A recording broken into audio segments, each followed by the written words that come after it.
Hawaii.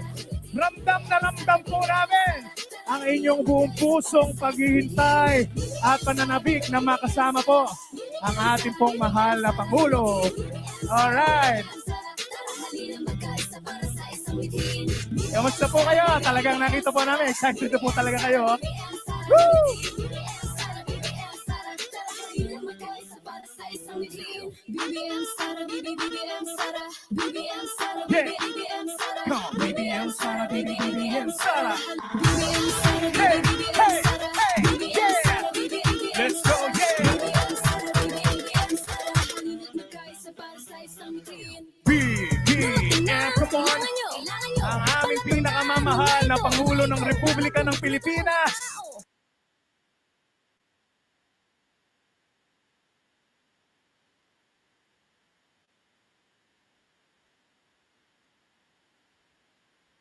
Malapit na po nating makasama dito sa entablado, mga kababayan! At syempre po, kasama po ang ating pong pinakamahal na First Lady Luis Araneta Marcos!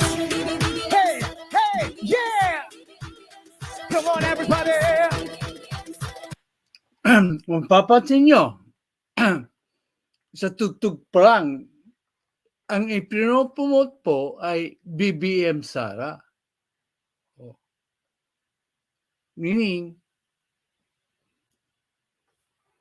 still strong po ang unity.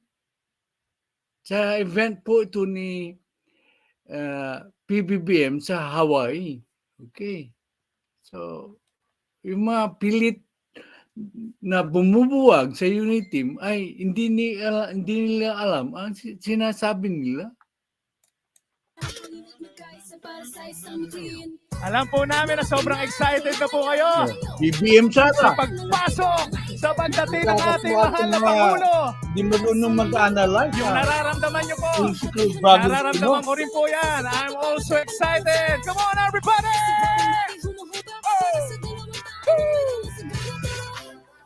Mabuhay ang Filipino community ng Hawaii! Alright! Come on, everybody! Show your smile! Wow, I love it, man!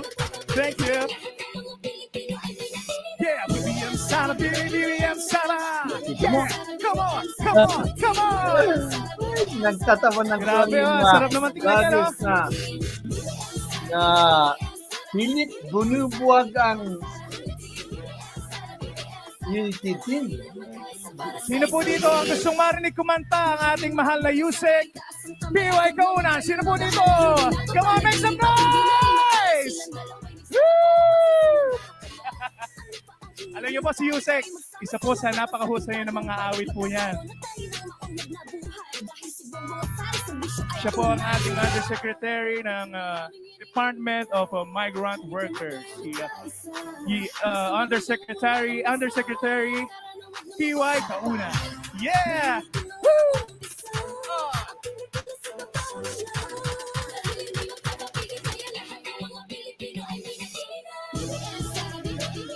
Mga kababayan, habang iniintay po natin ang ating mahal na Pangulo, gusto niyo po bang magkantahan muna tayo? Gusto niyo po ba yun? Yes! Talaga gusto niyo pa? Para makita po ng ating mga cabinet members sa stage at para maramdaman po nila ang inyong buong pagmamahal at kung gaano po kagagaling ang ating mga kababayan dito sa Hawaii. Very talented. Alright, so now, DJ music please! Alright, are you ready mga kababayan? Dapat magsayawan tayo, ha? Okay na po ba? Yes! Come on, everybody! Let's dance! Woo! Who wanna go first? Come on! Iba ang sasarap sa pagtitinginan natin. Come on, ma'am! Magwawakas itong awit ng pag-ibig, awit na mungkin ay wag na wag kang kalimutan. Lagi daw nag-ibig. Thank you so much, ma'am! Yes! I won't decide! Come on, sir! Come on, sir! Let's go! Let's do this! Here we go! Here we go! Ang isang pag-ibig ay parang lansangan, ang panggalawan. Kaya sa ating awit tayo ay Alright! Mga kababayan! Handa na ba kayo?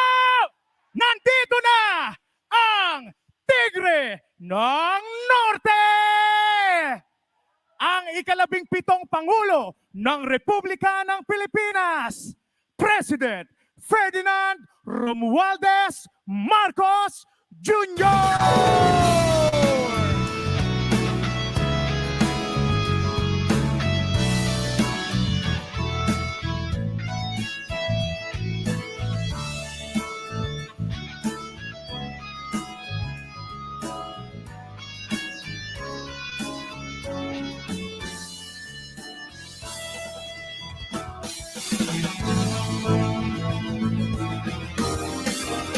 Ladies and gentlemen, His Excellency President Ferdinand Marcos Jr.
Manatili po tayong nakatayo at sabay-sabay bilang isang nagkakaisang bayan, awitin ang pambansang awit ng Pilipinas.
Magsiupo po tayong lahat.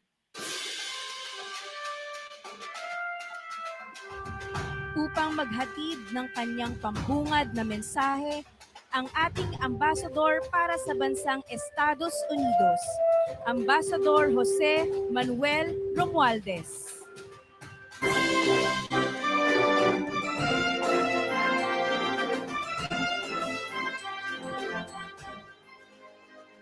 Magandang gabi at aloha sa inyong lahat. Your Excellency, President Ferdinand R. Marcos Jr., our dear First Lady Luis Araneta Marcos, House Speaker Ferdinand Martin Romualdez, our good friend and my boss, Foreign Affairs Secretary Enrique Manalo, and members of the Cabinet present here today, Consul General Emil Fernandez, members of our Filipino-American communities, Mga mahal kong kababayan, magandang hapon or magandang gabi na sa inyong lahat. We're all very delighted to be here today for many wonderful reasons. Your warm welcome gives us the pleasant tropical cool breeze of the trade winds, almost unique only to Hawaii. Coming back here has always been a delight, as I have many fond memories of our visits here back in the old days when we used to visit Apo Ferdinand Sr. Meeting my kababayans here and seeing how much they have achieved over the years makes us all very proud of being a Filipino. Hawaii almost feels like home, and rightly so. For decades, Filipinos have become vital contributors to the culture, the economy, and the way of life of Hawaii. Kahit saan ka pumunta dito sa Hawaii, merong Pilipino at Filipino-American na inaasahan sa kanyang posisyon na kinikilala sa kanyang serbisyo. Pilipino ay magmamalaki natin lahat. Having the privilege to represent our our country here as the ambassador has never been as honorable as I have. Ngayong araw, kasama natin ang ating Pangulo. I know how excited you are to hear and see him. But without a doubt, our President is more eager to actually see you today. Since he was elected President of the Philippines, our President has finally been able to return to Hawaii, his second home, for the first time in many years. Muli niyang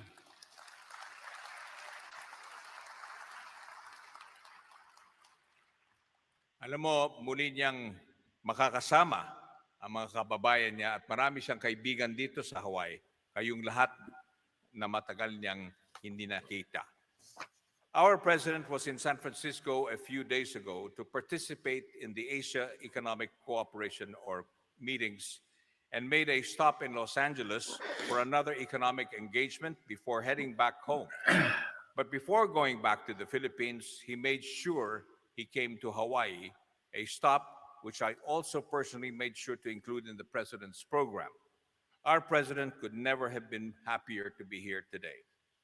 Alam ko, mahal na mahal ninyo ang ating Pangulo in the same way he loves and cares for all of you, our kababayans, especially here in Hawaii.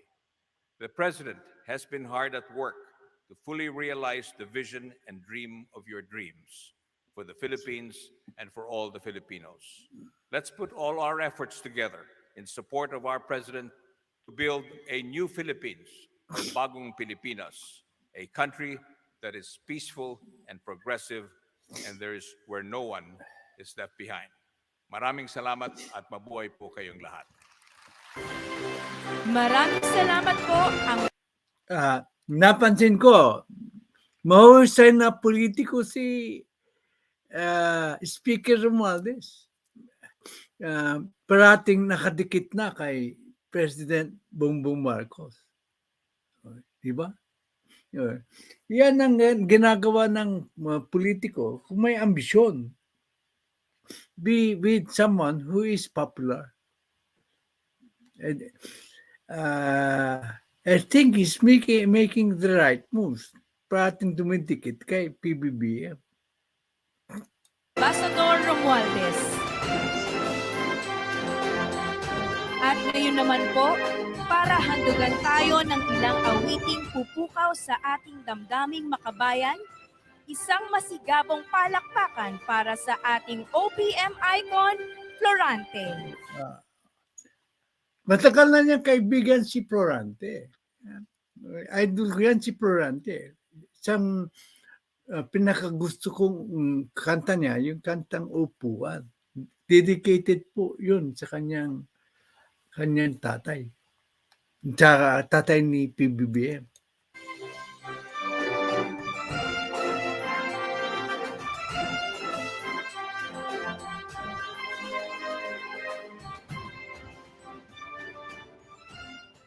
Magandang gabi po sa inyong lahat. Ako po ang inyong abang lingkod na si Florante. At ngayong gabi po ay aawit ako ng mga ilang awiting aking kinompose. Ano po? At medyo pagpapasensyahan nyo na kung medyo mapapansin nyo na medyo sumasabit ang pagigitara ko dahil doon sa aksidente po namin na naipit itong aking kalawang baraso at masakit pa hanggang Na-accident ngayon. siya. Nahihirapan ako itaas. Hanggang dito ko lang po naitataas at talagang napakasakit. Dati ho hanggang dito to eh.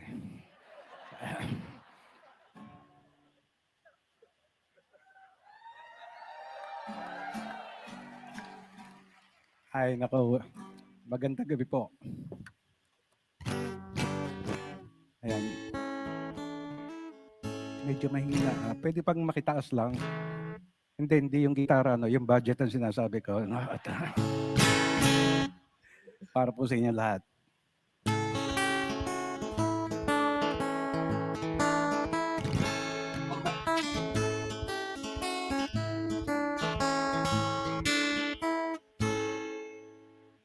Kahit na ako'y singkit,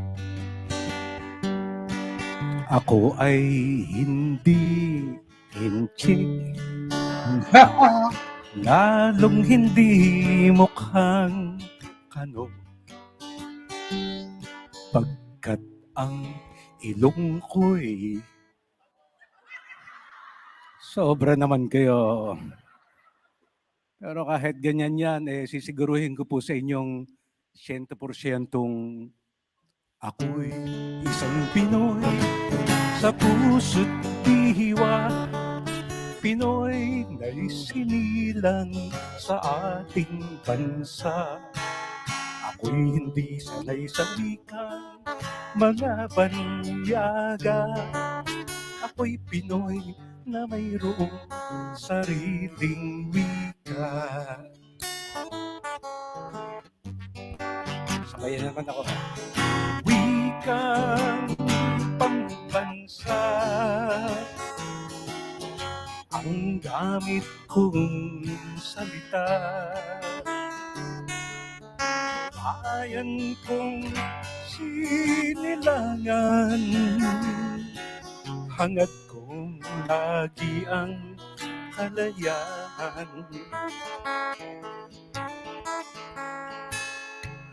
Sikat Jose Rizal nooy nagwika, siya ay nagpangaral sa ating bansa.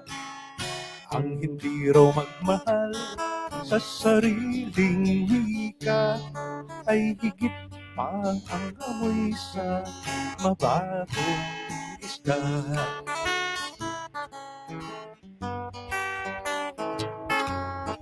Wikang pambansa ang gamit kong salita.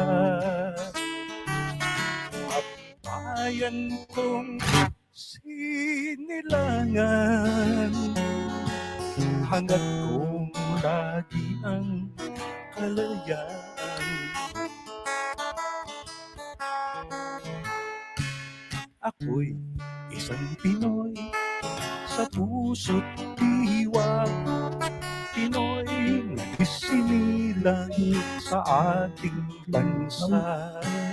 Ako'y hindi sanay sa wikang mga banyaga. Ako'y Pinoy na mayroong sariling wika. Ako'y Pinoy na mayroong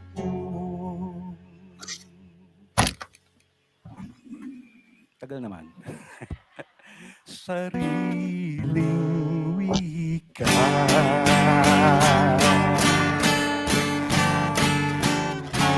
Maraming salamat po sa inyo lahat. Ayos ba kayo?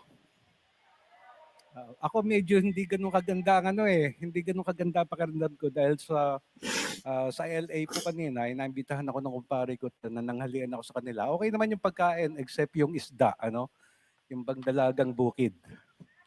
Oh, medyo na yung laman medyo maganit na. Matandang dalaga yata yung nakain ko na. Para po sa inyo lahat.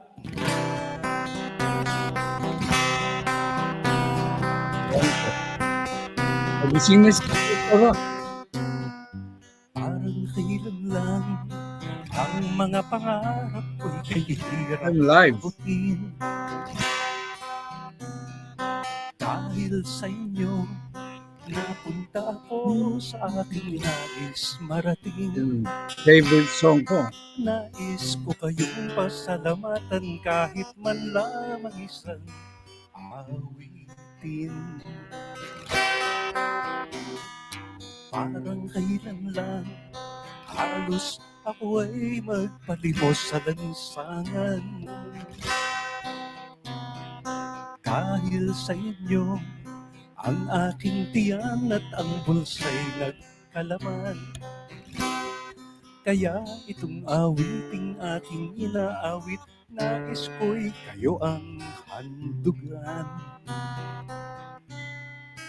Tatanda at lilipas din ako, ngunit mayroong awiting iiwanan sa inyong alaala. Dahil minsan tayo'y nagkasama.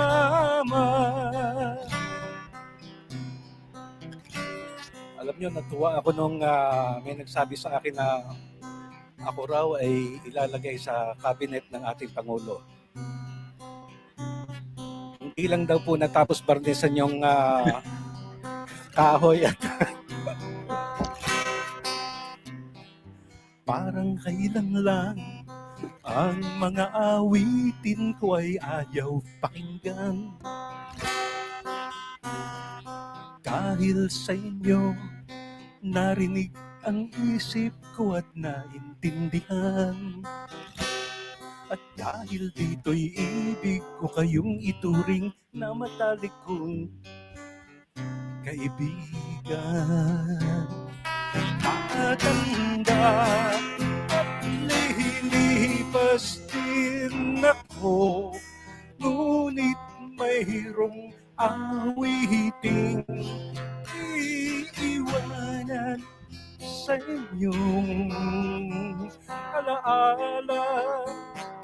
Dahil minsan tayo'y nagkasama. Tatanda at lilipas din ako, ngunit mayroong awiting iiwanan sa inyong alaala. Dahil minsan tayo'y nagkasama.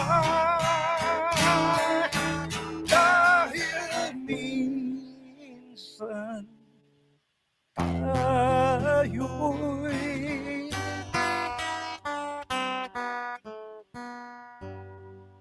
nandyan kayo.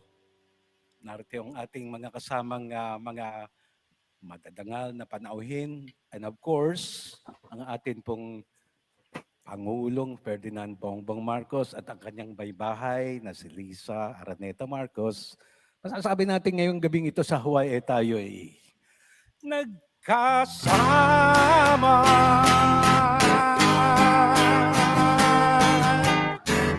Maraming salamat po sa inyo lahat. Magandang gabi po. Mabuhay kayo.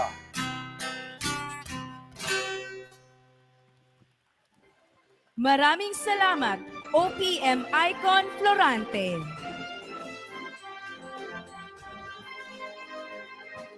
Upang handugan tayo ng ilang pang-awitin mula sa Filipino community ng Hawaii, Miss Monica Velasco. For the sake of brevity, i-advance na ng konti ang Mr. Raymond Sebastian, Mr. J. Marie Reyes, Miss Monica Velasco, and Miss Katrina Lopez.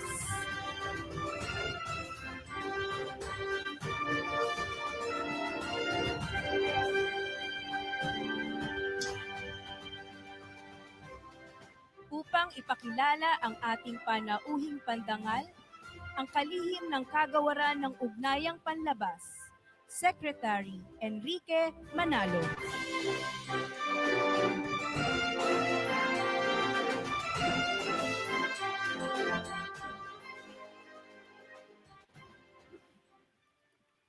Mga kababayan, ikinarararaw kong ipakilala ang Pangulo ng Republika ng Pilipinas, Ferdinand R. Marcos Jr.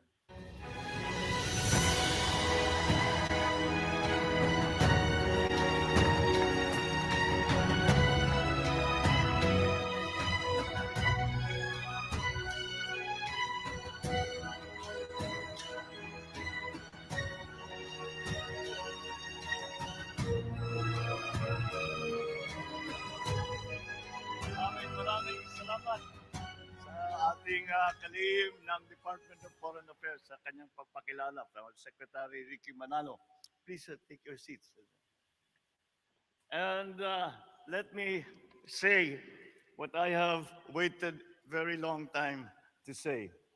Aloha.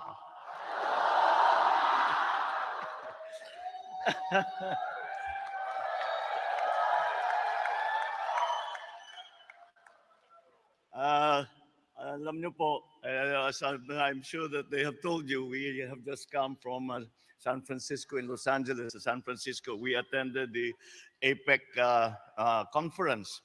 At yung mga lahat ng bansa na nakapaligid sa Pacific Ocean and in Asia were there, and it was very important for us to be there. But on the way back, I was told, they said, we can fly directly from San Francisco to Manila. And I said, but Honolulu is Hawaii is in the way, on the way. So I said, we have to go down, we have to land in Hawaii. I have to say hello to all our friends in Hawaii because Honolulu, Hawaii, holds the Filipinos and the Filipino Americans in Hawaii hold a very special place in my heart as for all the wonderful experiences that we had here with our Filipino compatriots. That's why, generally speaking, when I come up to speak, I start by introducing our delegation that are here with me. But since this is a special place and it has holds special memories, I will turn it around a little bit. I want to introduce you to them. These are the people that kept us alive for 6 years. Ako, bigat yun. We landed here in Honolulu with nothing. With Ayan. nothing. My family was flown from Malacanang Palace to Hicam Air Force Base. And when we finally moved to Makiki Heights, kayong lahat, nakikita ko kayo, nandun kayong lahat. I know they were always there. We had nothing with us. They kept everything to inspect everything. These are the people who kept body and soul together of the Marcos family. Ultimo. When I tell this story, people do not quite believe me, but I tell them, you do not realize how close we became and how kind and how generous the Filipinos Americans in Hawaii were.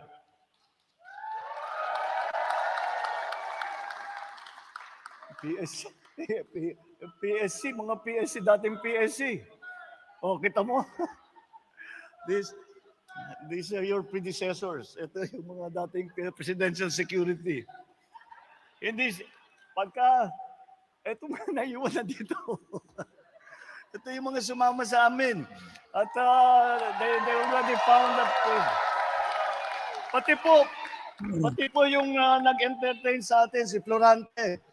Matagal siya nandito. Lagi kami magkasama ni Florante nung nandito kami. And as I was saying, when I tell this story, people do not believe it. They do not quite believe it. But we landed here with nothing. even ultimo yung damit namin, silang nagbigay. Silang Pati nagpapakain damit? sa amin. Pati yung mga Diyos ko. appliance doon sa Makiki, silang nagdadala. At pagka kami nalulungkot, sila ang nagpapasaya sa amin. Kung hindi sa inyo, palagay ko, wala na yung pamilyang Marcos. Kaya hindi ko makakalimutan. On behalf of my entire family, wala na yung aking ama. But when my mother found out that I was coming to Honolulu, he said, you make sure that you go back to all of those people who went out of their way to keep us comfortable, to keep us alive, literally alive. And that is something that I will carry in my heart, that the Marcos family will carry in our heart. We tell our children about this and how wonderful you all were to us in the time that we were here. We could not have survived that very difficult period if not for you. And that's why it was, when I was in San Francisco, I insisted we must pass by Hawaii, because even if I thank you every day for 1,000 years, it is not enough for all of the things that Bigat you ang did. sinabi niya.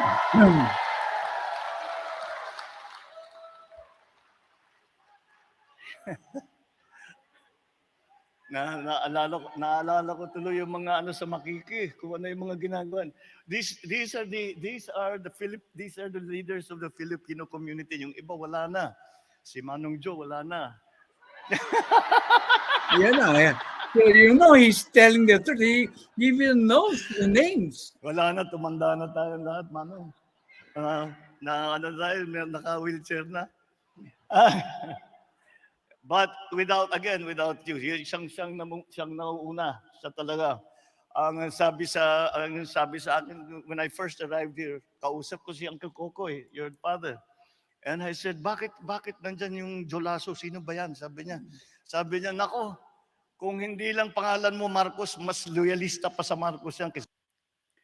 Alam nyo, dun sa event po, only certified loyalist po ang iniimbitahan. So, nung si Joe, whatever his name. At doon po, vetted po ang nakaka-receive ng invitation coming from the presidential office. Kaya kung di ka tunay na loyalista, hindi ka maiimbitahan. Ang required nga dyan Filipinian dress or a business attire. So it is important po na you are vetted, because the safety of the President of the Philippines is at stake. Opo, yun ang sasabihin kong una. Kaya, I'm proud to say na I was one of the few, we and my wife were one of the few people invited by Malacanang to attend San Francisco APEC meet and greet. Unfortunately, my wife had a dental appointment which she cannot postpone. It says here, I will read the invitation.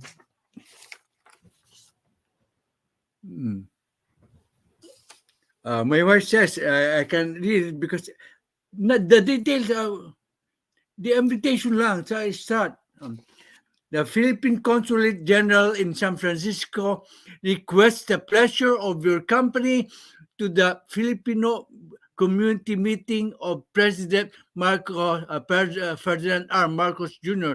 on November 14, 2023 at the South San Francisco Conference Center.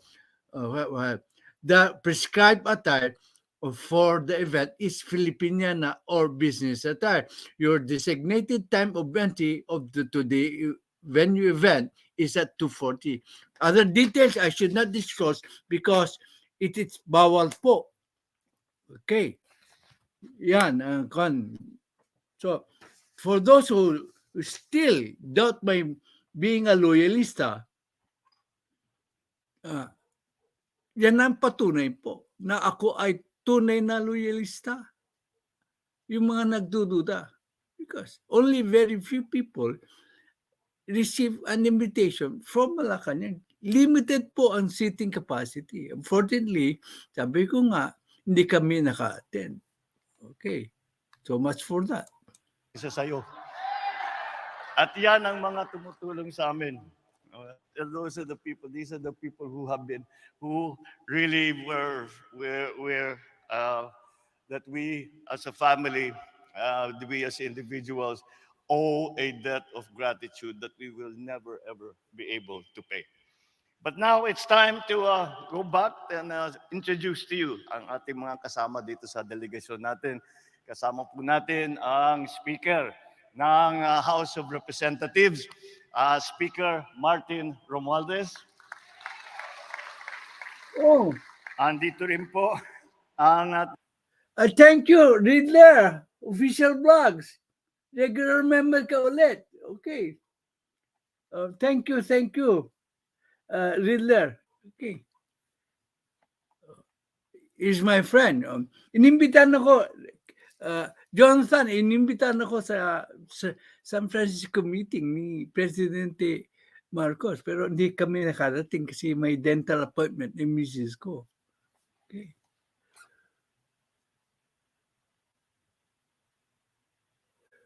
Sabi niya, nilipat ko na yung membership ko, nasa, yung first membership ko, nasa Ninja ko po. Thank you po. Okay, wow. Yeah. Diyan mo mapapatunayan nila na talagang loyalista ako. Hindi ka basa-basa bibigyan ng imbitasyon ng presidential office. Okay, ulit tayo. Salamat. ng Department of Trade and Industry. Trade and Industry Secretary Fred Pascual. Kasama din po natin at dahil meron tayong kaunting ugnayan dito sa militar ng US habang kami nandito, kaya nandito po ang NS chairman natin, Chairman Ed, where is Ed Anyo is here. Kasama din natin ang isang kilala ninyo, isang deputy speaker ng House of Representatives na tumutulong din sa atin dahil siya ay naging expert sa mga economic issues at kaya napakahalaga na kasama siya dahil yun ang aming pinag-usapan sa effect. Ang ating deputy speaker at Congressman Ralph Recto, who is sometimes referred to as Mr. Vilma Santos. Well, we heard from the Philippine ambassador to the United States, Ambassador Babes Romualdez. Andito rin ang ating very important new department in the Philippine government, especially for the OFWs, for Filipinos who are living and working abroad. Ang ating pinakabagong departamento, ang Department of Migrant Workers, at kasama po natin si Undersecretary Patricia Yvonne Kaunan. Yan, pagka nagkakaproblema, kaya't gumawa na po tayo ng isang department para lang sa mga OFW dahil sa napakahalaga, the importance that we put to what the contributions are of our countrymen to the Philippines. Because many times we think that the OFWs are only here to work for their families, to help their families. Well, that is true. And maybe that is one of the original motivations. But in the process of you helping your families, you also help your communities. And that is why we created the Department of Migrant Workers, so that we can be sure na lahat ng inyong pangangailangan, pagka kayo ay lahat ng maitutulong ng pamahalaan Pilipino ay ating gagawin dahil napakahalaga ang inyong kontribusyon sa ating bansa. Kasama din natin dito is the Armed Forces Chief of Staff General Romy Browner Jr. And ito, hindi na kailangan ipakilala dahil kasama ninyo lagi our Consul General to Hawaii, Emil Fernandez. At hindi ko makukumpleto ang aking pagpakilala kung hindi ko naman ipakilala ang aking may bahay, our First Lady Lisa Araneta Marcos. Ganda ng suit niya. All the fellow workers that are with us, my fellow workers in government, ladies and gentlemen, naimbag nga rabi, amin. Good evening po sa inyong lahat. So thank you once again for the very enthusiastic welcome. The First Lady and I and the esteemed members of my delegation are delighted to be back here in the Hawaii, in these islands, which many describe as a paradise. After my attendance of the APEC leaders meeting in San Francisco earlier this week, I made sure, as I said, I made sure that we come to Hawaii so that I could spend a little time reminiscing with all our friends here and perhaps go around and look at the places where we used to spend time in the time that we were here. And many of you, we have all noted, many of you are also from beforehand started as all from the north, mga Ilocano. Nagaduti Ilocano dito. So, and that is why we have made it a point to come. Also, we have I wanted to come because we have been watching in the Philippines. Pinapanood namin ang mga pangyayari sa Maui at kawawa naman ang ating mga Pilipino na naging casualty. And so before I proceed, let us share a moment.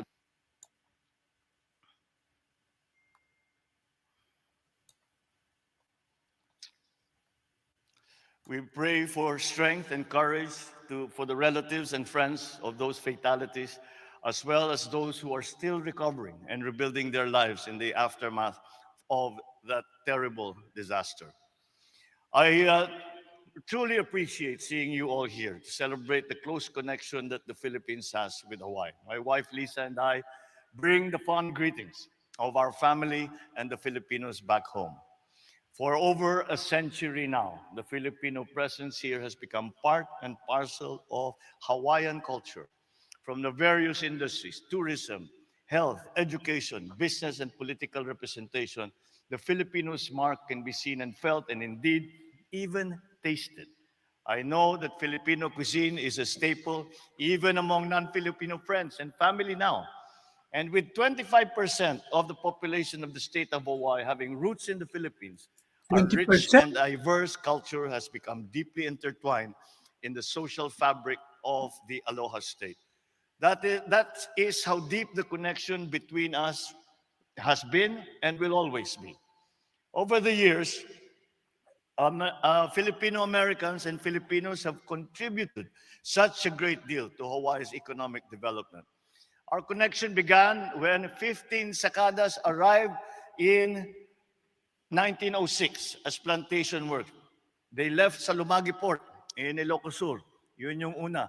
Kaya yung ating nung 2006 we were able to Lumagi, celebrate that's the 100th year Marine. at yung mga kamag-anak ng mga unang sumakay na immigrant workers, plantation workers dito sa Hawaii ay nakapag-celebrate kami kasama pa namin ang governor ng Hawaii noon.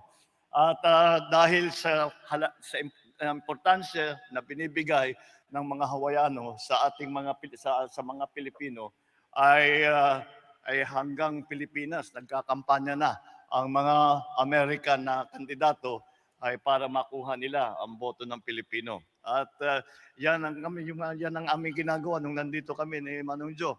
At ino-organize namin ng mga Pilipino para naman mayroon tayong boses sa lahat ng mga nakikinig, lahat ng mga leadership ng Hawaii, ng Honolulu, at ng iba't ibang bayan sa ibang lugar.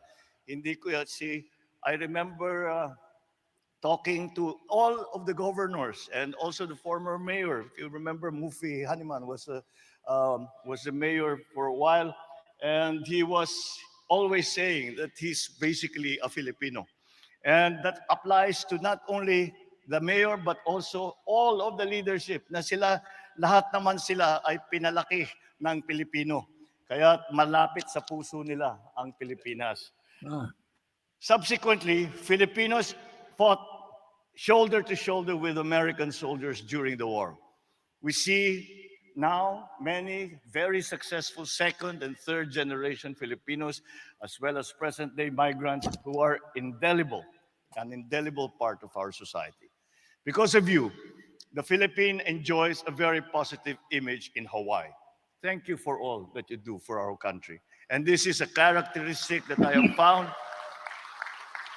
This is a characteristic that I have found everywhere that I go. And over the many years that Filipinos have been working abroad, and not only in the United States, not only in Hawaii, pero kahit saan ako pumunta, ay unang-una sinasabi, ang gagaling ng Pilipino, ang sisipag, ang babait, mapagkatiwalaan, at ang gagaling pa mag-English. Mas magaling sa amin mag-English. Kaya kaya't naman, kinikilala na ang Pilipino dahil sa inyo.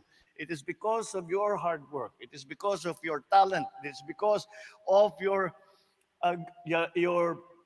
graciousness and your affection for those that are around you. Ang laging nababanggit na katangian ng Pilipino ay masyadong matulungin. At ipinapaliwanag ko sa kanila na meron tayo kasama sa ugali ng Pilipino, sa kultura ng Pilipino, yung tinatawag na magiging bayanihan. At hanggang sa lahat ng pinupuntahan ng Pilipino, ay dala nila yan. Dala nila yan ng ang pagkabayanihan ng mga Pilipino at kahit na, sinasabi nga nila, kahit na hindi sa trabaho na, basta't may nangangailangan tumutulong pa rin. Kahit hindi Pilipino, ang nangangailangan ng tulong, tutulungan ng mga Pinoy. Kaya naman mahal na kayo ng inyong mga kakilala dito, ang inyong mga katrabaho dito, at hindi lamang dito sa Hawaii, kundi sa buong mundo ay kinikilala na ang Pilipino na dahil sa maganda ninyong ipinapakita at kami naman sa Pilipinas ay pinapalakpakan namin kayo kahit malayo at pinapalakpakan namin kayo sa inyong napakagandang ibinibigay at dinudulot sa reputasyon ng Pilipinas.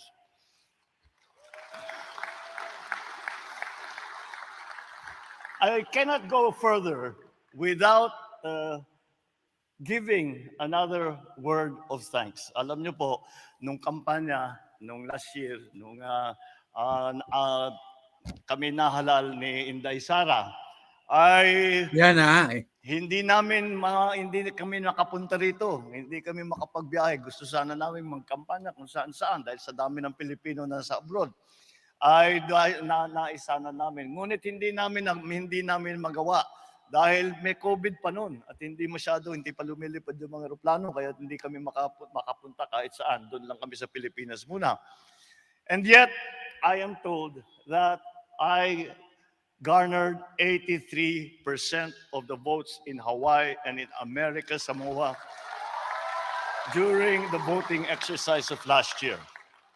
Kaya kailangan ko magpasalamat sa inyo sa inyong tiwala na ibinigay sa amin, sa tiwala at suporta at pagmamahal na inyong pinaramdam sa amin. Kahit na hindi kami nakarating dito, ramdam na ramdam namin. Nakikita naman siguro ninyo yung mga programa, mga rally natin dun sa Facebook at live stream namin para nga makita ng lahat ng ating mga kababayan. Hindi nga namin magawa, kaya gumawa kami ng counting replica noong kampanya para naman kayo na hindi namin napuntahan ay makaramdam kayo ng konti na aming karanasan noong nakarang halalan. Even from the time of my father, you have been by our side in our quest to serve the country. From the bottom of my heart, I must say that I thank you for trusting me, for believing in this leadership. In return, I and my administration will be hard at work and have been hard at work from day one to ensure that we accomplish all that we have set out to do. In San Francisco, I met with the leaders of other APEC countries where we discussed how to create a resilient and sustainable future for Filipino Americans, and all the people of the APEC regions by making our economies interconnected, innovative, and inclusive. And I urge them to leverage APEC's core values, collaborate with the private sector, align efforts with global economic initiatives with a view to expand representation, strengthening government-business relationships, addressing protectionism, intervening when the market fails while continuing to enhance cooperation on a broader scale. It has become a very important part of the transformation of the Philippine economy that we are undertaking. And why is it that we have to transform the Philippine economy? Because COVID changed everything. COVID changed the way we work. COVID changed the way we live. COVID changed the way we interact with one another. COVID changed the way we do business. And we have to adjust accordingly. And the strength will come from these partnerships that we create with our friends and allies from around the world. Starting with APEC, with ASEAN, pati na sa UN, lahat yan ay talagang nilalapitan natin para naman pagka mas marami kayo na nagkakapit-bisig na nagtutulungan, mas matibay at mas mabilis at mas magiging matagumpay ang inyong mga ginagawa. So the Philippines' participation in this regional organization promotes and helps us achieve our national objectives. So I am happy to share with you that the Philippine economy remains strong and positive. In 2022, our gross domestic product grew by 7.6% from 5.7% in 2021. And in the first half of 2023, our GDP grew by 5.3%, which, if you compare it with many of our Asian neighbors, we are doing better than most of the world. Not only Asia, but we are doing better than most of the world. And I'm confident we will achieve our target growth of somewhere between 5 to 7%, 5 to 6% for this year, because we have you and your full support with your trade missions, your various business pursuits. Our economic managers project our GDP to grow by a very good number from 2023 to 2028. Ang aming target po ay mula 2023 hanggang 2028 ay lumaki ang ekonomiya ng Pilipinas net about by 6.5 to 8.0%. We are closely monitoring domestic and external developments to make sure that whatever policy adjustments that are necessary are in fact being made. Employment and jobs in the Philippines are now at historic highs. Tourism growth areas are back in business. Investment, registration activities have significantly increased. Manufacturing activity has accelerated, contributing to the highest share of GDP at 18.7% is the contribution in 2022. We continue to closely monitor the impact of global economic slowdown, and we facilitate diversification of external markets in order to expand opportunities for Programa our pala ni export. Pbbm. We will still face many challenges in the economic sphere until next year, and in the following years, hopefully they will subside. But nonetheless, they will still be there. But you must rest assured that we are better equipped now and more resilient now to withstand various external and risks and challenges. With the active participation of all sectors of society, including overseas Filipinos, we can be on track in achieving social and economic transformation agenda towards a prosperous, inclusive, and resilient Philippines. There are so many things that we have to do. And that's why I cannot understate the need for us to be united. So I ask all of you, continue to be supportive of your government and of the Philippines. You have worked hard to build your lives here. You are the glue that holds us together. Let us keep traffic bustling between our two homes.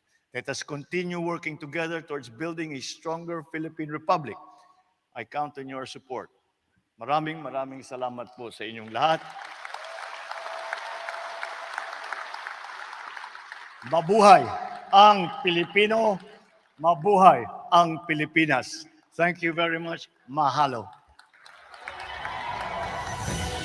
Ang Pangulo ng Republika ng Pilipinas, Ferdinand R. Marcos Jr. At ngayon naman po, iwagayway ang bandila at taas noong awitin ang Ako ay Pilipino.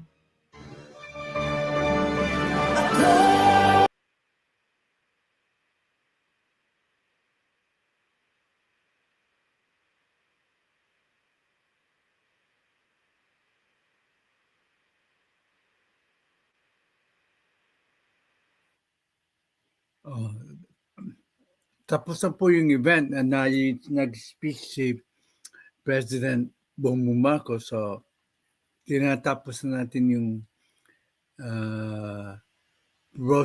broadcast ng event. Magtalakayan na po tayo. So, ginigreet ko si mga unang nagpunta rito, sila Jam, si Thriller Wilfred, si Riddler na nag-renew ng kanyang membership po.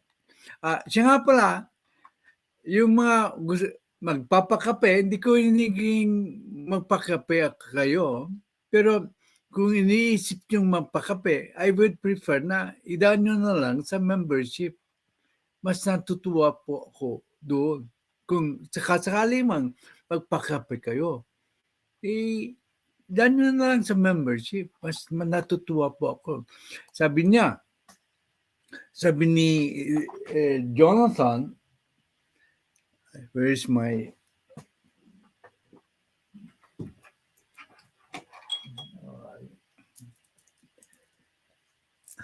sabi ni Johnson, nilipat ko dito yung membership ko.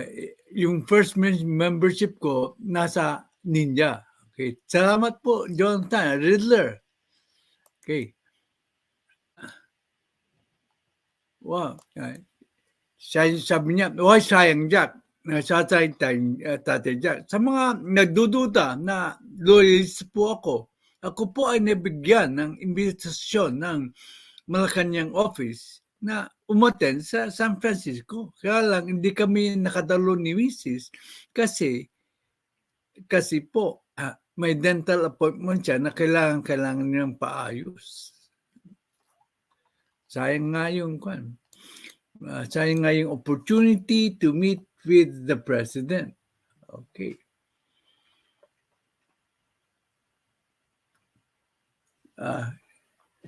Yeah. Hello po si Mina, Princess Freya, at saka si Mina, thank you po. Sabi niya,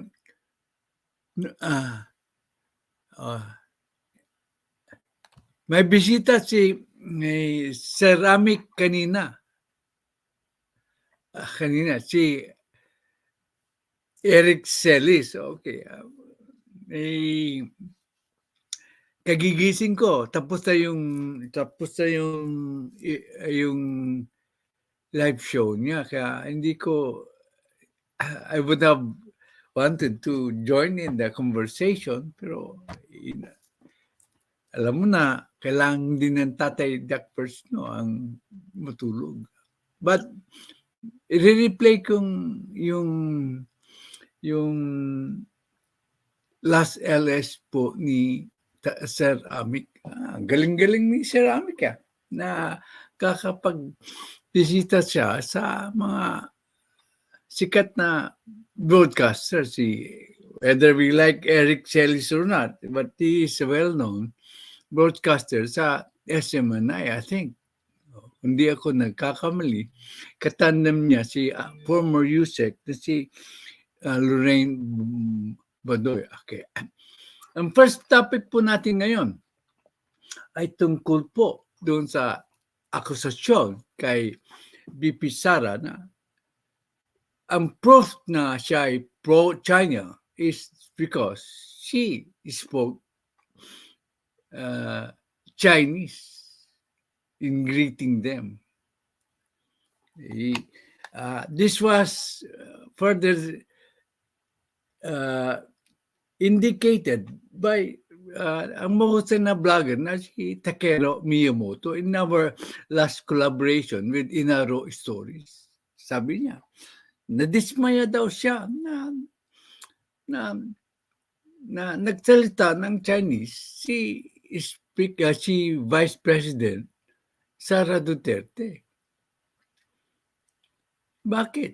Nagsalita lang siya ng Chinese ay maka-pro-China na siya. In the first place, alalahanin natin hindi to derogatory sa mga Chinese. But karamihan ng Chinese hindi marunong ng English. Hindi marunong ng English. At siyempre, sabi niya, for your first, sa maganda mong komento, you get the first medal po, Riddler, Jonathan, Tatay Jack, di naman yung batayan yan dahil marunong ka ng mag-Chinese, pro-China ka na. First medal goes to Riddler official blog. Anong panagkaiba noon? Yung magaling kang mag-Chinese, doon sa tumatangkilik kung bumili ka ng made in China. Oh, correct. Correct ang first medalist po natin. Kaya nga, pasensya ka na, Tatay Jack. Di na kami nakakapag-ulay. Inahanap ko nga. Kaya balik ako. Doon sa Leader 2.0 mo. Wala eh. Okay, I understand. Busy kayo. Okay. Okay. Ito lang, sa mga kaibigan kong kung mga political bloggers na nagsasabi, speaking in Chinese to a Chinese people is making you pro-China. Isa lang. Okay. Kung halimbawa, mag-birthday si Takeru at magbibigay ako sa kanya ng mensahe in Pangasinan, maiintindihan kaya ni Takeru yung message ko? Sagot, begging my apology kay Takeru. Maiintindihan mo kaya ang message ko in Pangasinan na isi-send ko sa iyo kung hindi ka marunong magpangasinan?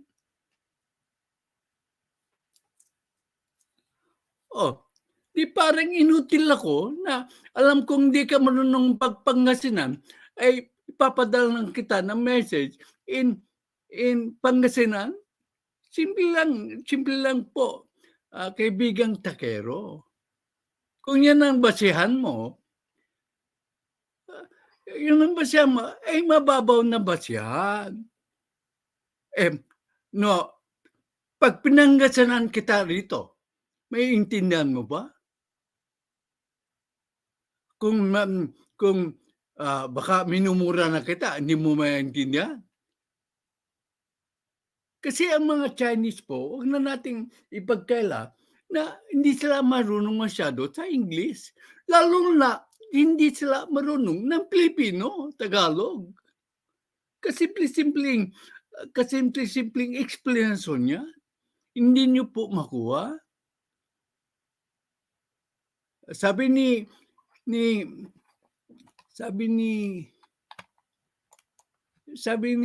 Mendelis, ang Mendelis na, hindi kasi tayo pare-pares ang pag-iisip. Kung ano ang pinadahilan ng message ng Pangasinan at di mo maintindihan, i-Google mo, translate mo. Okay. Kaya nga.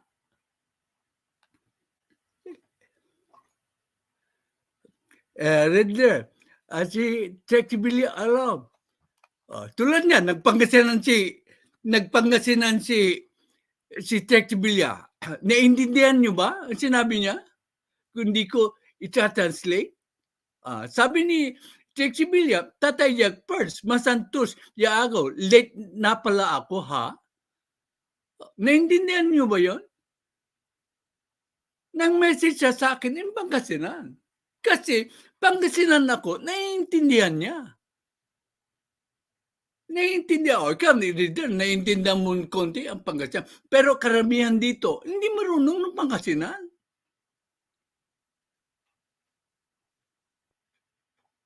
Kayong mga viewers na naniniwala sa premise ng mga political bloggers na pro-China daw si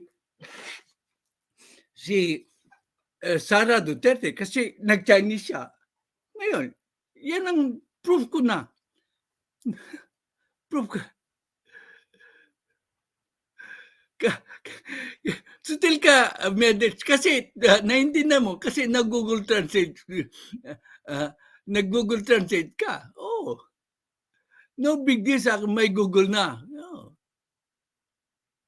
Kaya nga, sinasabi ko, medyo tibay-tibayan naman ninyo ang kanyang mga akusasyon at saka argumento.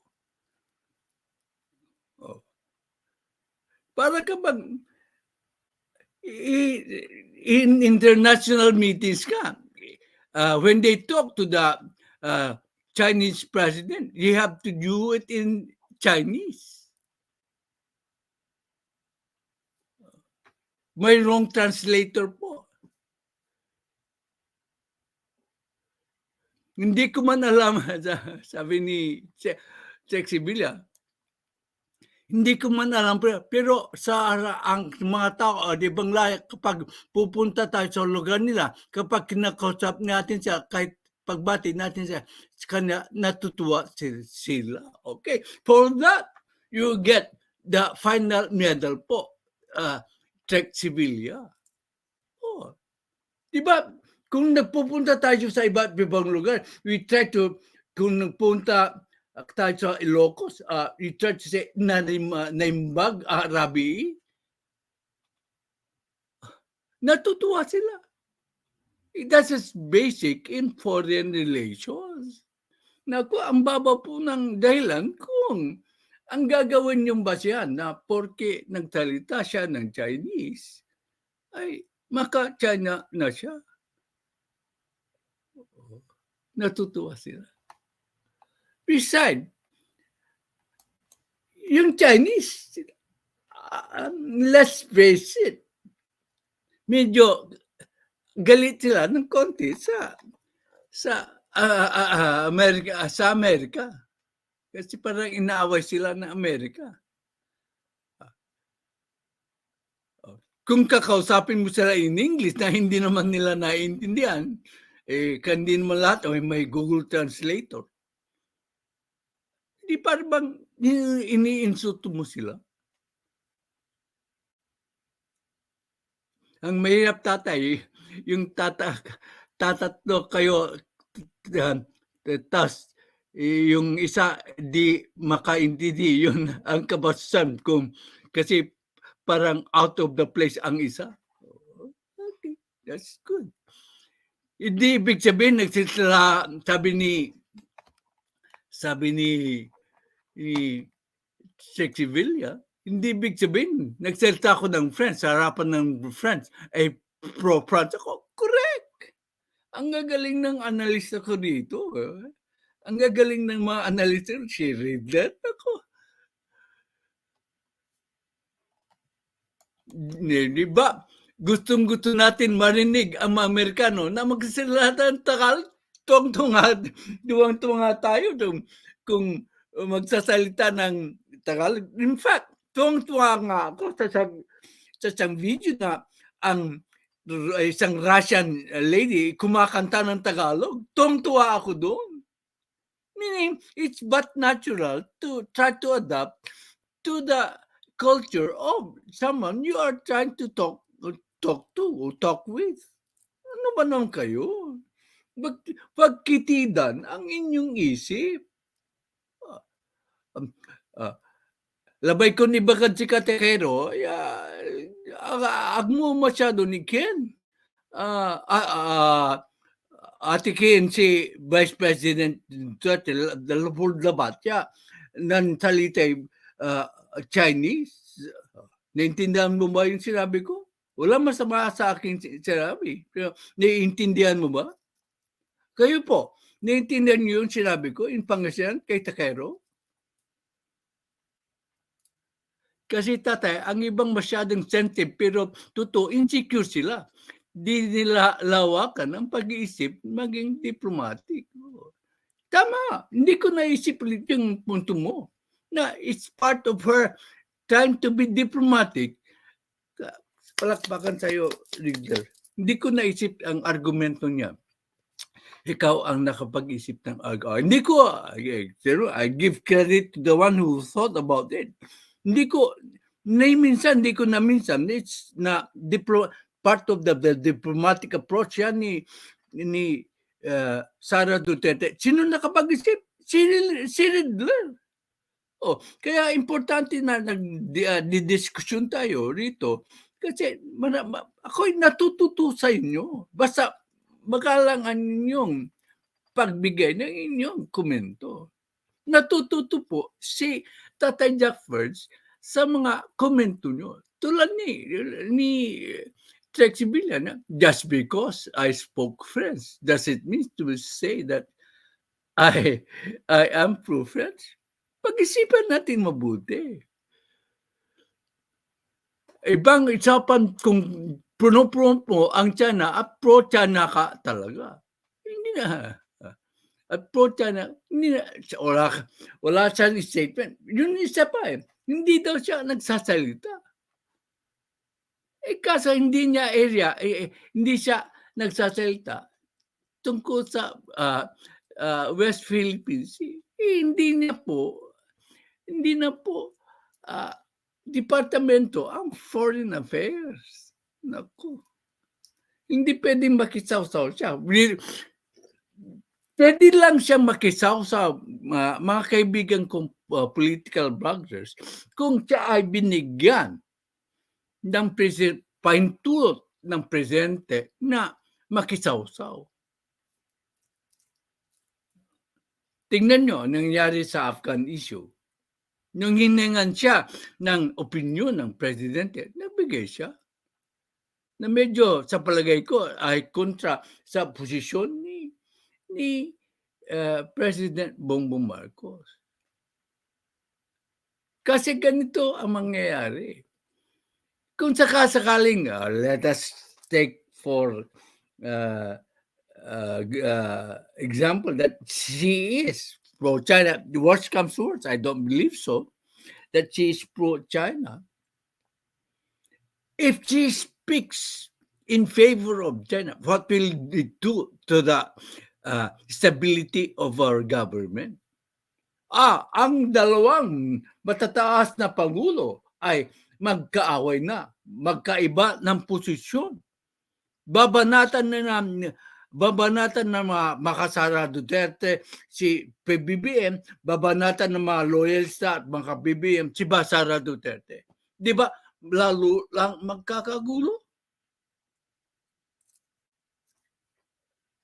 So tama lang ang ginagawa ni VP Sara na manahimik muna. She will answer all these questions about whether she is pro-China or not when the due time arrives, according to Ubach 1975. Okay. Kapag nagtitinda sa grocery ng mumunang Chinese products pro-China kana kung ngayon, kaya lang available na products kasi alam namin na almost everything is made from China. Okay. Another good point. Kapag nagtitinda ka raw ng Chinese products, ay pro-China ka na? Kasi, yun lang, ang karamihan ng produkto nanggagaling sa China So, yung mga malls po na nagtitinda ng Chinese products, are they pro-China?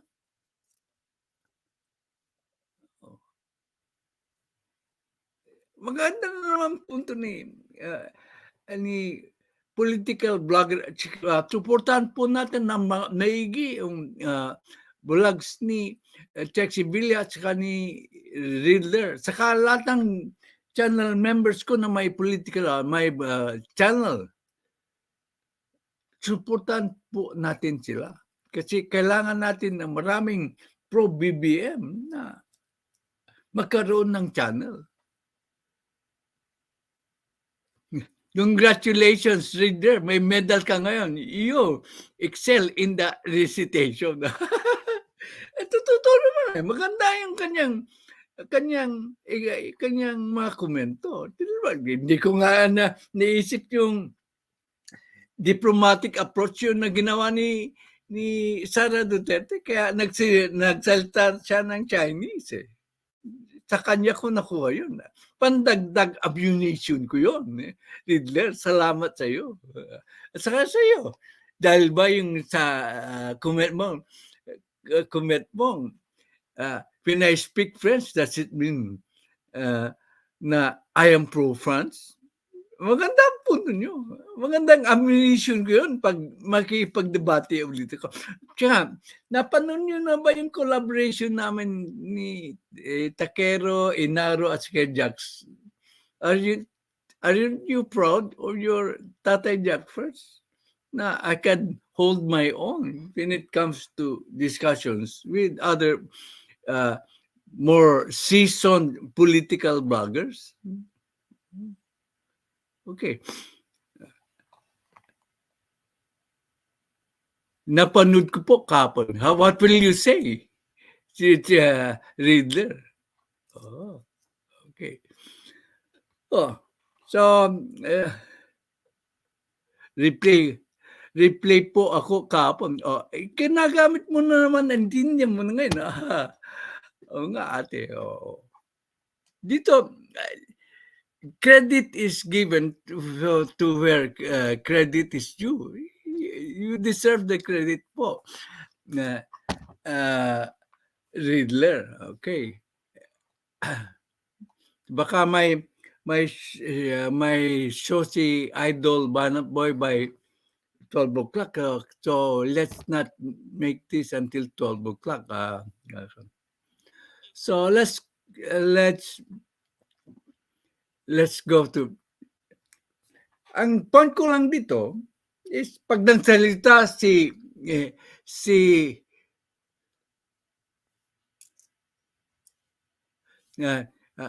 pag magsalita po si Sara Duterte, ay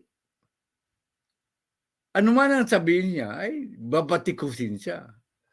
Ngayon, o nga po, Tatay Jack, kasi mga credible po ang mga guest nyo. Hindi po ako po ang guest to, si Inaro Stories ang siyang host. To correct you somewhat. Okay. Ngayon, nagsalita na si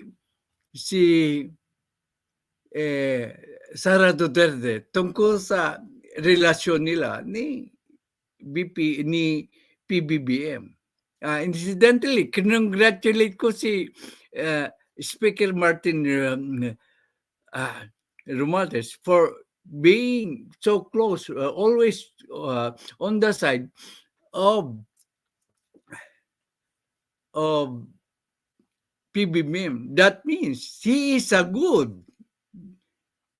Pinafollow niya ang old rule po. Be a good traditional politician. Hindi masama yung mga moves ni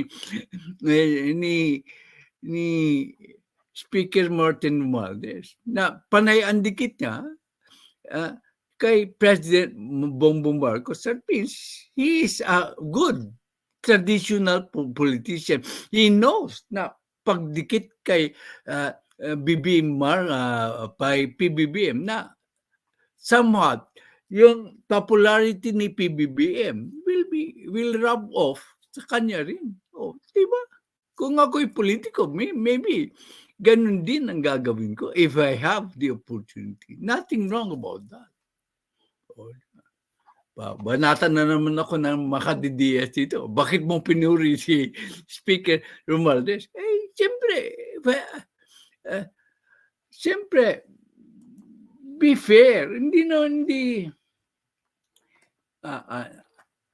Pasensya na kayo, I have to, kasi may bagong pumasok po na, wait a little while I fix one of my gadgets.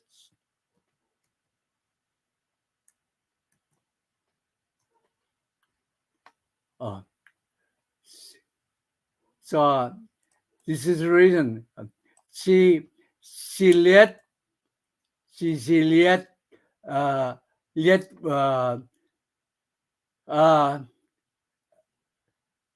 blocks ay binigyan ko na po ng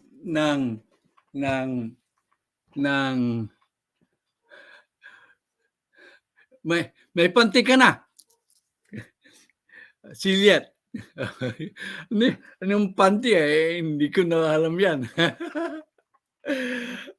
Ayan, may panty ka na po, Silyet. Okay. Welcome to my channel po. Intelligent discussion po dito. Hindi tayo So, kung magsasalita si BP Sara, papatikusin. Kung di siya magsasalita, tulad sa Vice Presidency, papatikusin siya. Saan sa lulugar? Ngayon, nagsalita na po siya. Pakita ko sa inyo. Ay, hindi ko na naman na-copy. Wait a minute. Hindi, nawala na naman.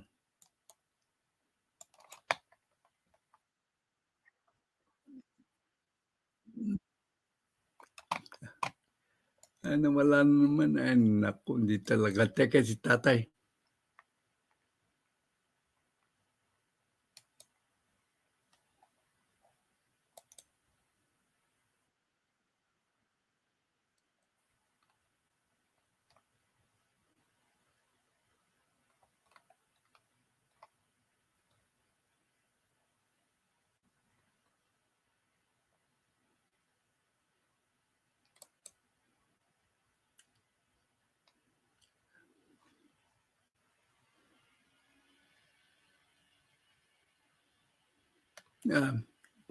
Kukunin ko lang sandali yung statement ni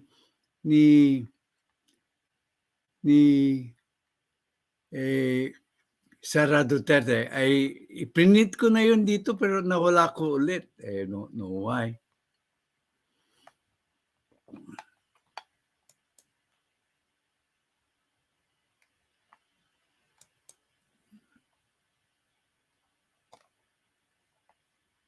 Sandali lang po. It takes me few minutes, but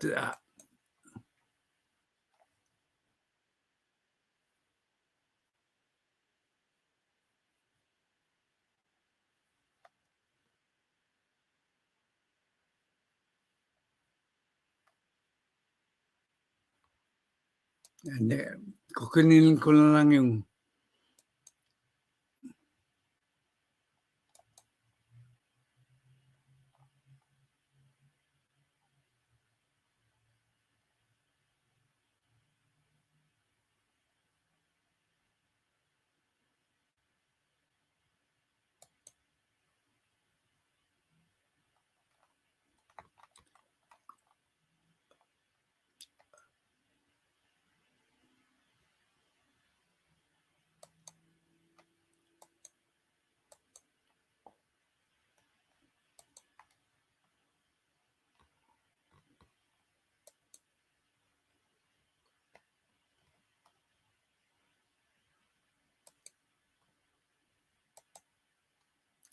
ay breaking news! Breaking news, guys! Sara Duterte. Naku, breaking news ito. Sara Duterte has no intention of running for the presidency in 2028. Baby, me, Sara. Me first, then Sara. Ay breaking news ito, mga kaibigan. wow, oh, I did not expect this. Pero mayroong isang nagsuggest na, Amy, ang Sara, ganun ba ang labanan? Ito, galing ito mismo. Sa papasok lang, 8 minutes ago.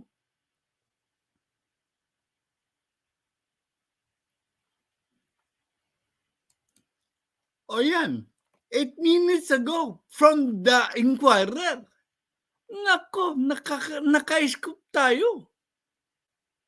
Oh, naka-scoop tayo. Ayan.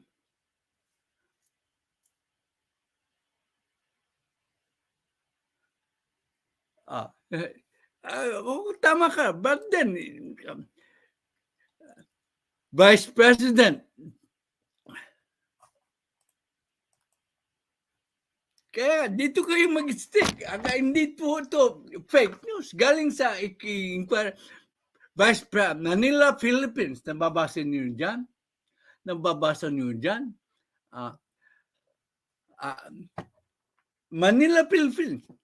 Vice President and Education Secretary Duterte has expressed disinterest in running for president in 2028 national election. Okay. Di siya interesado. Tama si Reader man, di sabihin pa na di na siya tatakbo. Okay, tama ka ulit dyan. Duterte said her future decision would depend on God's plan, saying she did not intend to become vice president. Hindi ko naman talaga ambisyon na tumakbo as vice president, lalo na ang president. Alam nyo naman lahat yan. Sinabi ko na naman na di ko gusto tumakbo as president. Sabi niya. Nire-reiterate ko yung sinabi ko kahapon. Duterte told reporters in an ambush interview last Sunday. It was not my ambition to run for as vice president, let alone president. Yan, nagpapatunay. You know all that. I already said I have no intention, have no plans to run as president. Kasi bata pa nga yung mga anak niya. Kaya ba nag-iingay si Amy? Para i-project, isang Marcos na naman ang tatakbo sa pagka-presidente. Kasi parang umayaw na si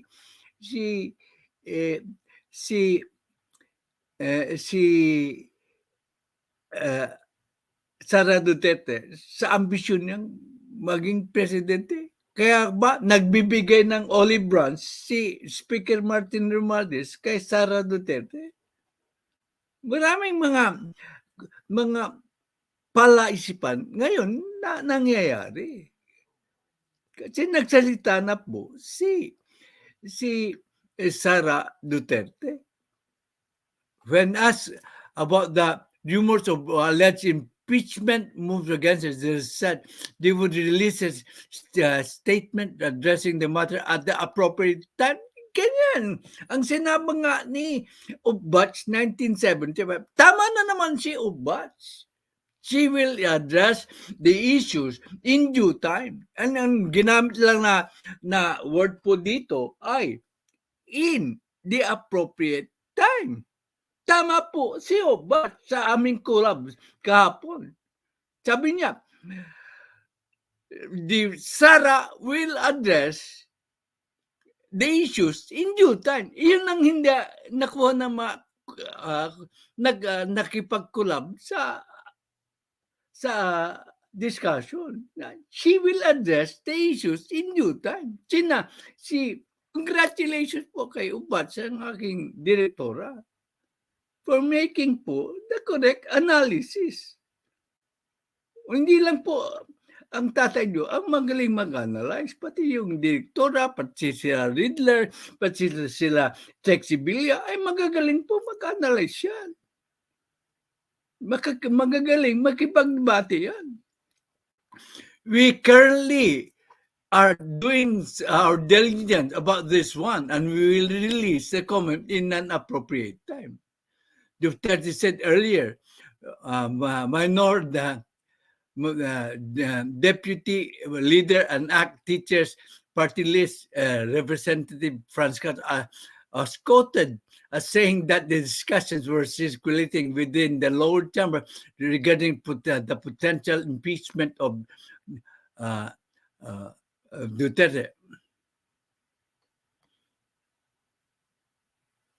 Okay. Tismosa itong si Franz Castro. Gusto niyang na-destabilize ang ating gobyerno para mangibabaw na naman ang mga makakaliwa at dilawan. Yan ang sabi ni magaling na analyst na chief advisor ko, propaganda lang yan. Tama po si Maribel Samala. Sabi yan, propaganda yan. Siya nang sabi sa akin yan. Hindi po ko nagsabi na. Saywar lang daw yan. Ang sabi ni, basahin ng bago ko magbibigay ng komento, kasi breaking news po ito, 8 minutes ago. She said the Makabayo is entertaining the possibility of filing the impeachment case against Duterte over her secret fund request for her office and the Department of Education. Kung naniniwala kayo sa sinabi ni Castro, sino nagbigay? Mag-request ng ilang beses si Sara Duterte, kundi siya pinagbigyan ni Presidente Marcos na ibigay ang pondo, wala siyang makukuha. So, following the line of argument of Franz Castro, siya ang dapat ma-impeach po ay si Pbbm, if that is the line. Kaya lang, ginagawa nilang tangkalan lang si Sara Duterte, pero ang primary target nila, according to Maribel Zabala, and I agree with her, is ultimately the president. Kasi si president ang nagbigay ng pondo. Siya ang nag-release. Hindi po si Sara ang nag-release ng pondo. Request lang sa kanya. Ang babaw naman ng kanilang maargumento at napapaniwala nila, naguguyo nila ang taong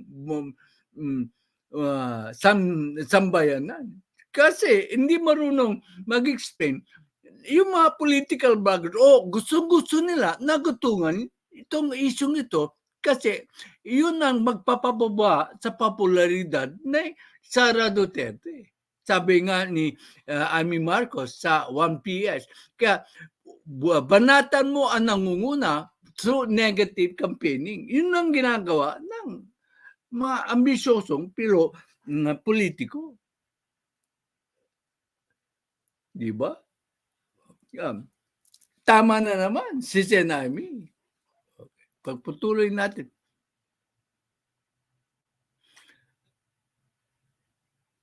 Ito na. Nagsalita na po.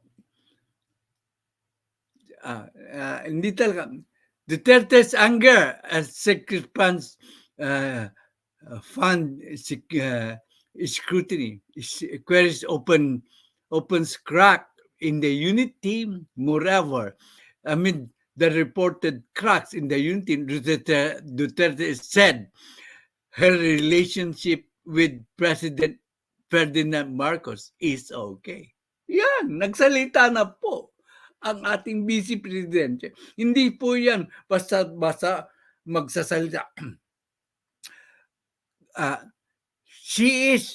She gets in trouble nga for expressing whatever is in her thoughts, just like her father, in a limited way. Hindi siya tutulad ng father niya ng bira. Salta ng salta. Ito, medyo measured po siya. But sometimes, she gets the bad trait of her father, in expressing what she really thinks. Okay. Kaya, minsan napapahamak siya. Nagsasalita siya. Pero hindi po, wala po akong nakitang kasinungalingan na malaking kasinungalingan na nagmumula sa kanyang mga statements. You can show me kung anong mga kasinungalingan na statements ni Vice President Duterte, Sara Duterte. Sabi na, Duterte said her relationship with President Ferdinand Marcos Jr. is okay. We are okay. Well, I believe that I still have the trust. Yeah. Hindi po ako nagsisinungaling sa aking thumbnail. Always right on point ang aking thumbnail. Right on point. Prati ang aking thumbnail. Hindi po ako nagbabalat kayo. Hindi po ako nag-clickbait. Pati yung my thumbnail goes this way.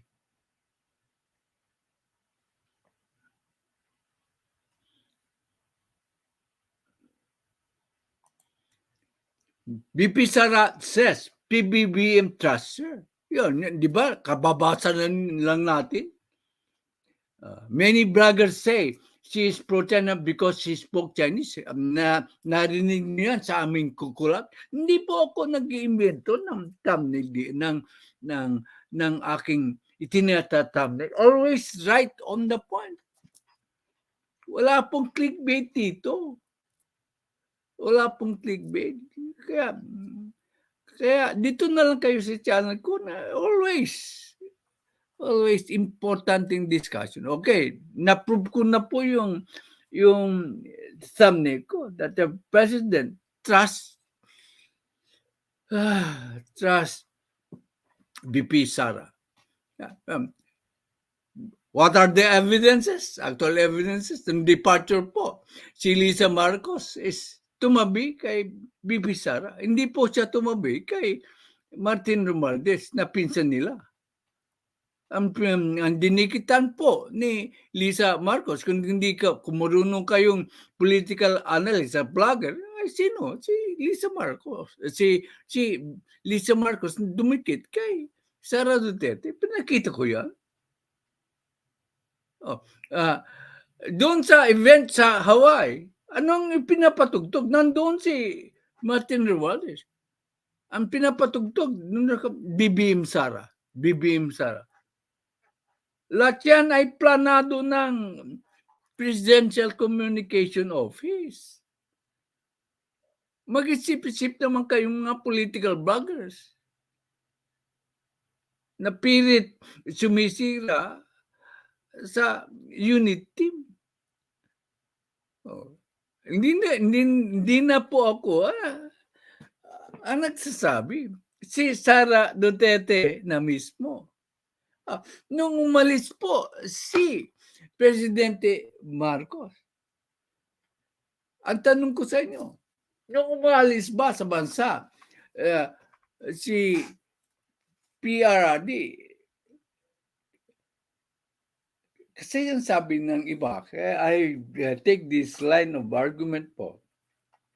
Ang sabi ng iba, natural na si Sara Duterte ang caretaker because line of succession. Pero ang tanong ko sa inyo ngayon, you prove me wrong. Kung sinong umalis sa bansa, si PRD, ang caretaker ng gobyerno ay si Vice President Leni Robredo. Mali ba ako na hindi si Leni Robredo ang in charge of the government whenever PRD leaves the country to travel abroad? Kaya taliwasan naman ang kanilang mga argumento na line of succession po. Dito po, correct analysis po ang panaglalabanan po natin dito. I will take away po yung breaking news. Kapapasok lang yan. Kapapasok lang niya. Okay.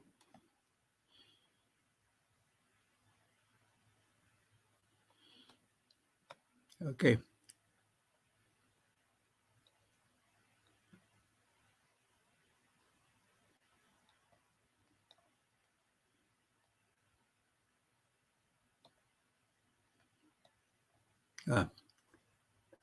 Sabi ni Tex William, magbabasa na po tayo ng komento. Sabi niya, marami po pwedeng mangyari. Okay, that's correct, Texie.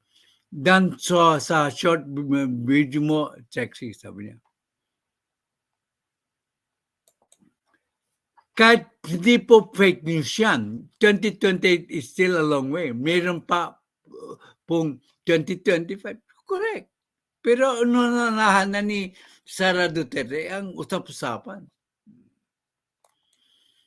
Tatadya for me, it's strategy. Paano kung tao magluklok sa kanya? Yan. Siya.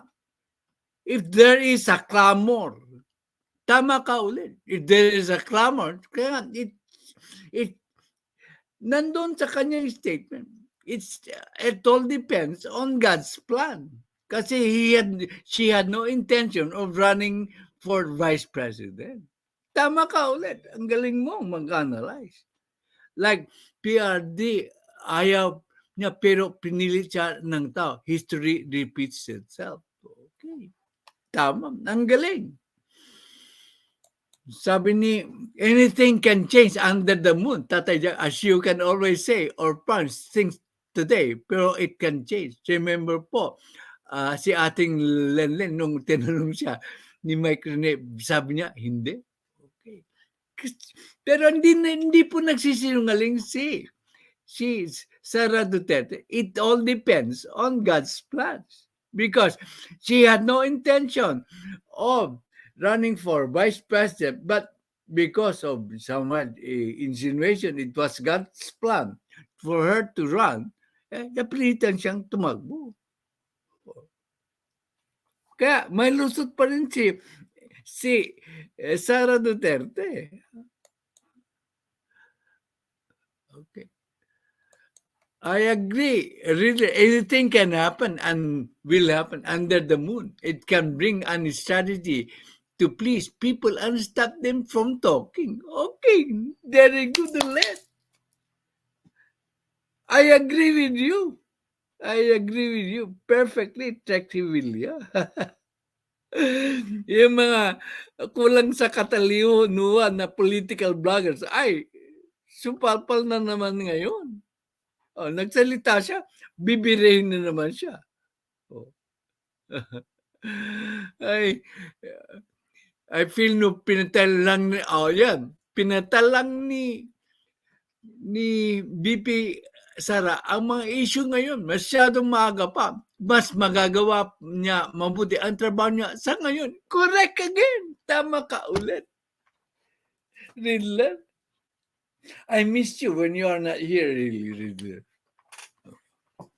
Eh, kung ganyan mga komento, dapat na i-komento natin.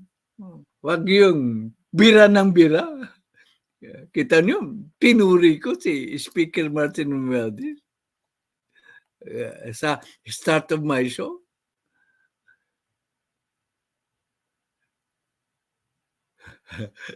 Promises, most of the time, are made to be broken. The only thing permanent is change. Okay. Yeah. Ate, check. Okay. So, baka sa mga magre-replay po, don't forget po to like and share. And then, kung pwede po, mag-subscribe kayo po sa channel natin ito. Munti man lang, nakikita nyo, breaking news, binibigay ko sa inyo. At saka, maganda ang diskusyon po dito. Hindi po yung bias ang diskusyon. Lahat ng komento nyo ay kung magalang kung magalang ang inyong komento po, ay babasahin natin. Maski kontra sa aking pananaw po, pakilike and share. Salamat, Trexie, sa iyong magandang mga komento.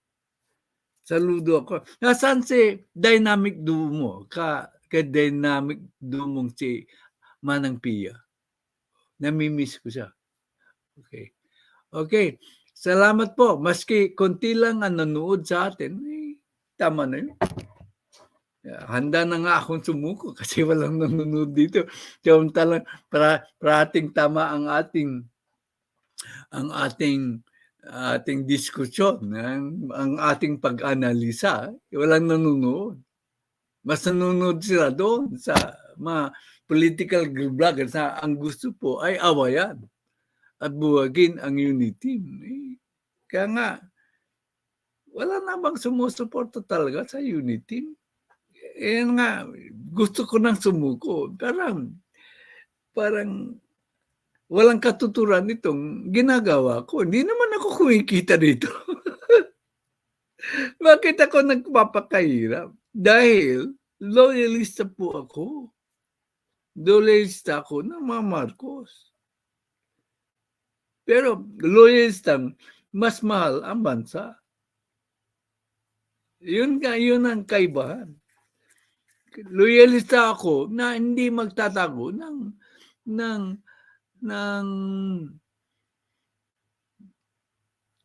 kapalpakan ng mga Marcos o kapalpakan ng mga ibang politiko. Tatay Jack, tuloy lang. Okay, yung mga ganyang baka busy sa laro niya, Tatay Jack, every Sunday maglaro ng ilang tanggis. Okay. Hindi ko alam minsan sa passion nyo. Ito, support your passion. Huwag pansinin ng mga brothers nyo. Okay. Thank you. You have the last word, medalist. The last two comments are from the medalists of today's session. First medal goes to Riddler, Jonathan, and Texivilla. Okay. Naglalaro ng si Asik Pia. Okay, bye. I love you all. And thank you for visiting my channel. Okay. And